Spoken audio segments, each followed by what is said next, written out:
For over a century and a half, we've had this picture of evolution as a smooth, unbroken chain. But what if that chain has some massive, unbridgeable gaps in it? Especially when we start talking about the human mind. Today, we are diving deep into a really significant challenge to one of Darwin's biggest ideas, pulling apart the scientific and philosophical arguments from our source material. Let's get right into it. So here's our roadmap. We'll kick things off by making sure we understand Darwin's idea of a cognitive continuum. Then we'll dig into three major challenges our sources bring up: the mystery of how life even started, the weird paradox of bird intelligence, and the massive gap between us and, well, everything else. And finally, we'll explore an alternative story proposed to make sense of it all. And this quote right here, this is the heart of the whole debate.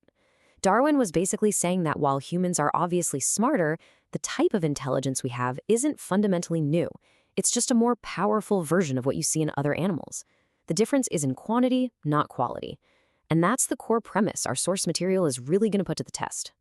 Okay, so this idea, the cognitive continuum, it's pretty much the bedrock for the whole evolutionary explanation of the human mind. It paints this picture of a smooth, gradual climb of mental abilities, starting with the simplest little organisms and going all the way up to us with no huge sudden jumps along the way. And this is such a brilliant way to illustrate that point. Darwin himself argued that if you really look at the grand scale of things, the mental leap from, say, a fish to a chimpanzee is way, way bigger than the final little step from that chimpanzee to a human. In this view, we're just the next logical rung on a very, very long ladder. But the question is, does the evidence actually back that up? So the first major hurdle, according to our source, doesn't even start with the mind. It starts at the very beginning, the origin of physical life, from just chemicals. You see, before you can have a slow, gradual evolution of minds, you've got to have life itself.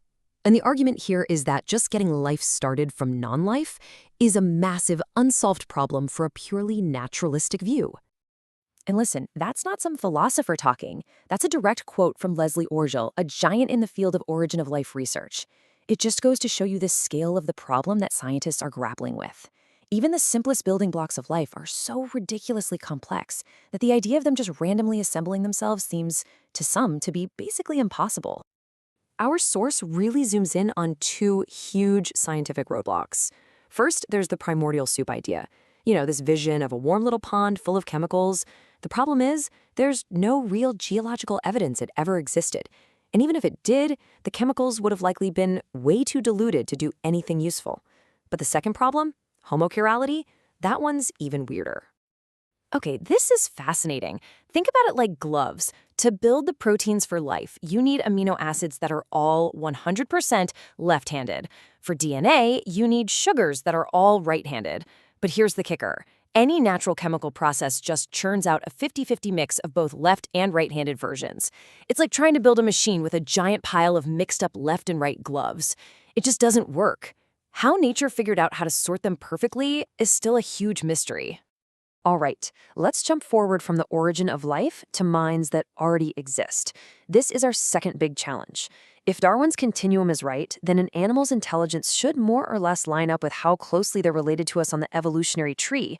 So our closest relatives, the great apes, should be the most like us mentally. But what if they aren't? It seems like a pretty obvious question, doesn't it? The standard evolutionary model predicts pretty clearly that apes should be the runners-up. Their minds should be a stepping stone to our own. But some of the data we're getting from our feathered friends throws a real wrench in those gears. Just take a look at this.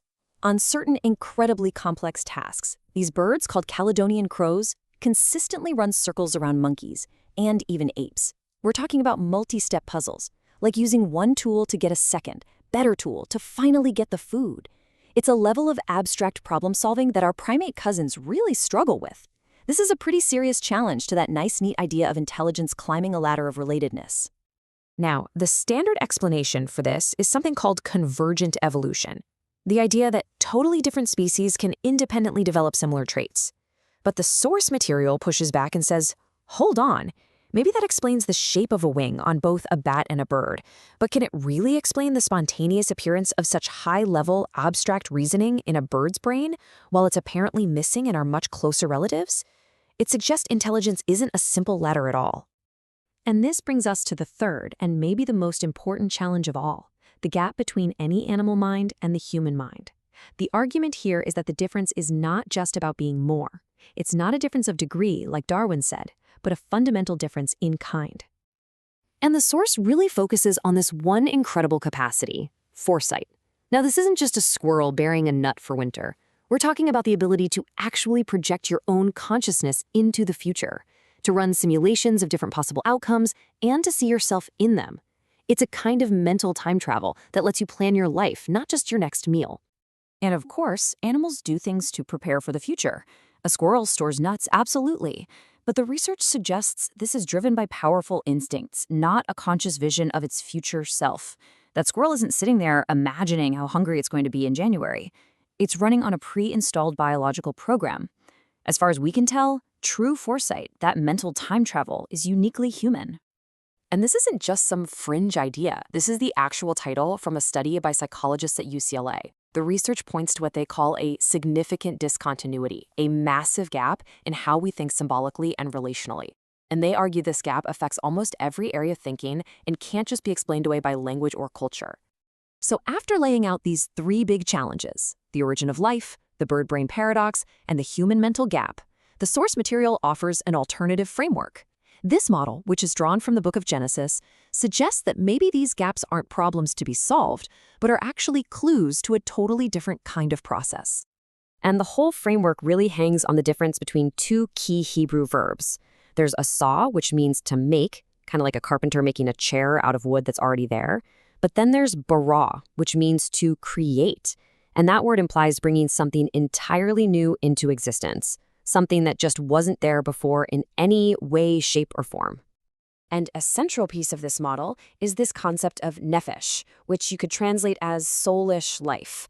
The term is used to describe a special category of animals, think advanced birds and mammals, that are described as having a mind, a will, and emotions. In this view, they can actually form relationships in a way that simpler creatures, like a jellyfish or a worm, can't. It's a different kind of life. And this visualizes the model perfectly. Instead of one smooth, continuous line of development, this framework proposes three distinct bara events, three of those transcendent creative leaps. First, the creation of physical life itself, way back when. Then, much later, the creation of those nephesh animals. And finally, the third and last leap, the creation of the uniquely spiritual life of human beings. So you see, within this framework, the gaps we've been talking about, they aren't puzzles that evolution needs to solve. They're the expected signatures of these unique creative acts. In this view, the discontinuities are features, not bugs. Which brings us right back to Darwin's original claim. This model says, no, the emergence of physical life, of these soulish animals, and finally of humans, these all represent fundamental differences in kind. Each one is a brand new category of being, not just a souped-up version of what came before. And at the end of the day, that's what we're left with. Two profoundly different ways of looking at the exact same scientific evidence. One sees a single, unbroken natural process slowly unfolding over billions of years. The other sees a history marked by distinct, transcendent, creative events that produce these unbridgeable gaps. And so that's the final question to think about. Is the human mind simply the highest branch on one continuous evolutionary tree, different only by degree? Or does our incredible capacity for foresight, for symbolism, for spirit, does that represent a difference in kind, a profound discontinuity that points to an origin all its own? That's the challenge to ponder.